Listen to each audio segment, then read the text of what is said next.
100% खुलासे होणार आहे. कारण का आज पण काही गोष्टी ऐकण्यात आल्या आणि बघण्यात पण आल्या.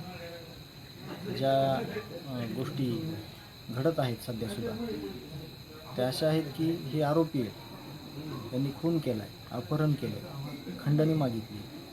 असे कित्येक गुन्हे आहेत गंभीर अजून त्यांच्यावर आणि त्या लोकांचं समर्थन करताना सुद्धा आज काही लोक दिसत आहेत. आता बोटावर मोजणे एवढे आहेत, तर त्यांना कळलं पाहिजे ज्यावेळेस स्वतःच्या जीवावर येईल, ज्यावेळेस स्वतःला त्रास होईल, त्यावेळेस त्याची काय झळा असते, काय नुकसान असते हे त्यावेळेस त्यांना कळेल.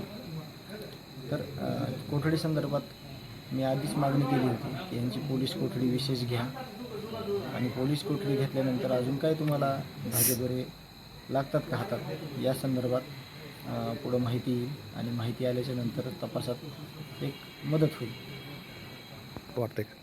पोलीस यंत्रणा अलर्ट आहे. जे कावत साहेब आहेत ते आल्यापासून आत्तापर्यंत जी काम करण्याची पद्धत आहे त्यांची, परंतु सगळ्याच पोलीस प्रशासनानं त्यांच्या खांद्याला खांदा लावून काम केलं पाहिजे आणि म्हणून म्हणजे पुढील काही जे गुन्हे आहेत, पुढील जे काही चुकीचे काम आहेत ते नक्कीच थांबतील. आणि आपल्याकडे बीडमध्ये एक प्रथा आहे की अगोदर गुन्हा करा, त्याची नोंद कुठंच होत नाही, त्याचा गुन्हा नोंद कुठंच होत नाही, खूप मोठ्या प्रमाणात चळवळ उभी करावी लागते, मग गुन्हा नोंद होतो. मग माझं अजून पण मत आहे की ज्यावेळेस गुन्हा होईल त्याच वेळेस गुन्हा नोंद केला तर पुढच्या बऱ्याचशा गोष्टी टाळतात आणि त्या संदर्भात वारंवार आम्ही बोललो देखील आहोत. दाखल झाला. हां तेच ना, ती गुन्हा 82 दिवसानंतर झाला आहे, त्याची व्हिडिओ आहे.